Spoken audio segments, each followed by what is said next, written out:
6 жасқа толмаған балаларға арналған фильм.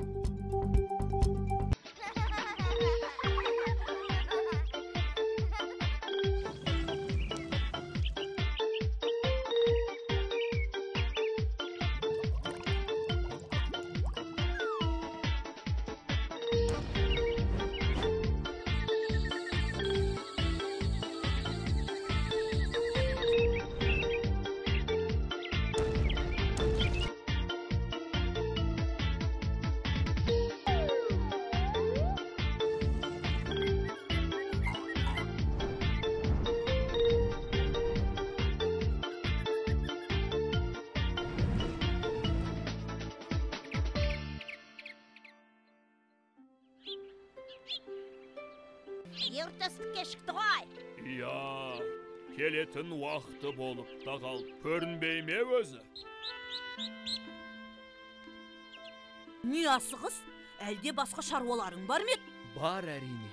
Басқа ертегілерге де барып қайтуымыз керек. Мен сендерді тек ертістікке көмектесеме десем? Олай ойласаң қателесесің. Біз қазақ ертегілерінде еркін жүріп қалған кейіпкерлеріміз ғой. Иә, әсіресе мені желдейесі ертегіден ертегіге ауысып, зырылдаймын да жүремін. Әй, мақтан шағым-ай. Жан салмайсың ау. Мақтансам, жөнімен мақтанамын. Менің күн астындағы күнекей қыз ертегісінде залым Мыстанмен жарысқан оқиғам естеріңде болар. Мыстанмен? Иә, сонымен кім жеңді? Әрине мен. Мыстан қаншама қулық жасаса да, менен кейін келді. Өзіне де сол керек Мыстанның. Желаяқ, осы оқиғаны айтып берші. Мен ол ертегіні білмеймін. Әлі есімде. Сол ертегідегі хан күн астындағы күнекей қызды батырымызға бермеу үшін небір қиын жарыстарды ойлап тапқан. Содан бір күні мені Мыстанмен жарыстырмақшы болды.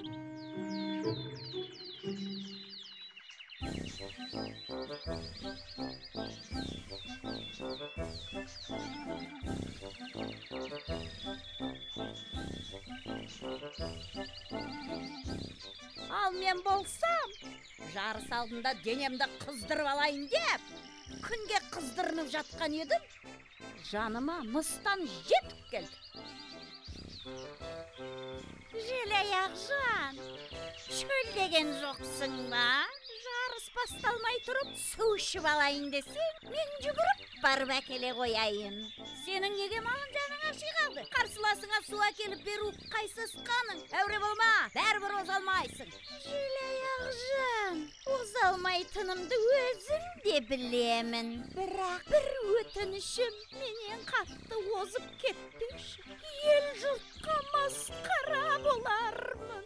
Жарай, жарыс басталғанда менен біраз жер озып кете ғой. Мен өтірік ақсаңдап қалып қояйын. Бірақ бәрібір жетіп аламын ғой. Ой,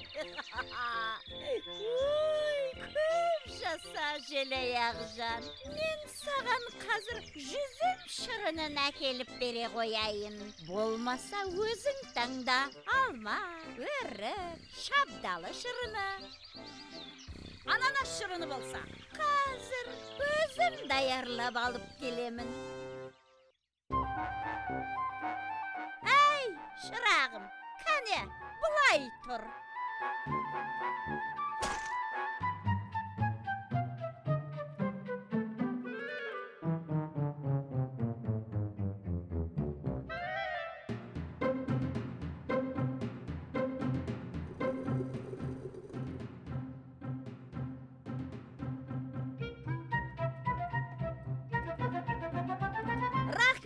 Мыстан, ал енді бара бер, өтінішің орындалады.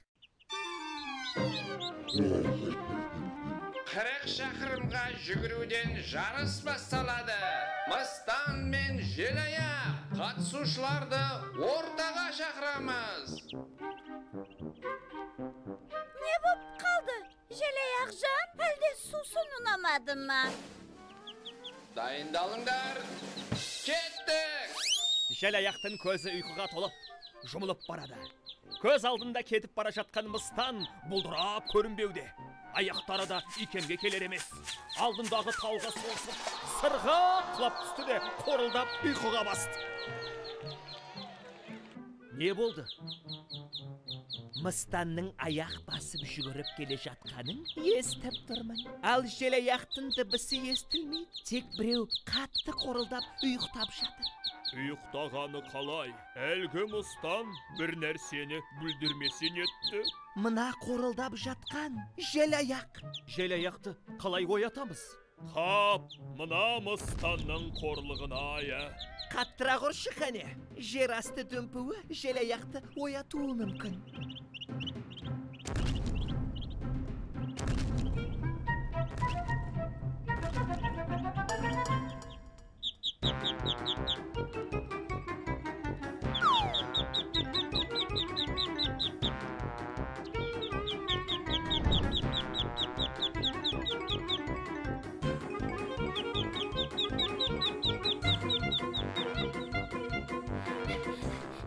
Ей, Мыстан! Мынау сенің сусының үшін. Ап, сені ме? Аяғың сыңғыр желаяқ.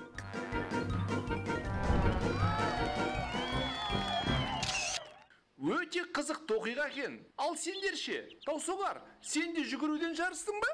Жоға, мен онша жүгіре алмаймын ғой. Оның үстіне тез шаршап қаламын. Ал балуандармен белдесіп, көш сынасу менің сүйікті ісім. Сондықтан да ханның өгіз балуанымен белдесуге мен шықтым.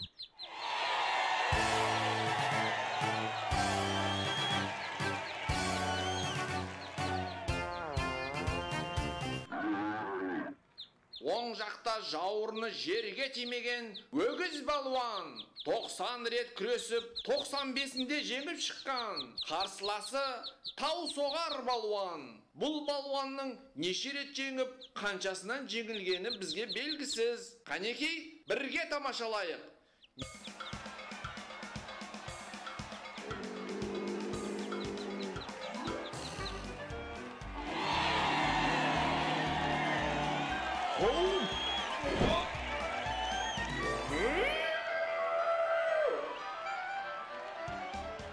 Не деген күш?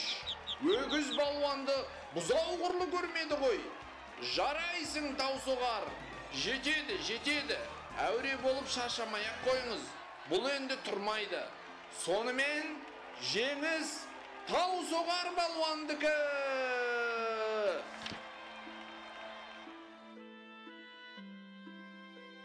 Осылайша мен де күн астындағы күнекей қызды алып кетуге өз көмегімді тигізген болатынмын. Бірақ хан тағы да уәдесінде тұрмады. Бізді қонақ етемін деп темір сарайға кіргізіп, өртеп жібер. Күл болып отқа жанып кеткен шығарсыңдар. Жанып кетсек, қазір сенің алдында отырар едік. Мына көл таусар болмағанда, оттан аман қалуымыз екі талай. Иә, менің де сол кезде пайдам тиді. Өртті сөндіріп тастады. Бәрекелді. Ал ертегінің соңында хан қызын берді ме әйтеуір? Бермеске амалы қалмады. Соңында, егер енді сөзіңде тұрмасаң, шаһарыңды таумен бастырып қоямын деп қорқыттым. Тек мұның бәрі ертегіде айтыла бермейді. Бірақ біліп жүргендерің артық болмайды. Солай, балақайлар.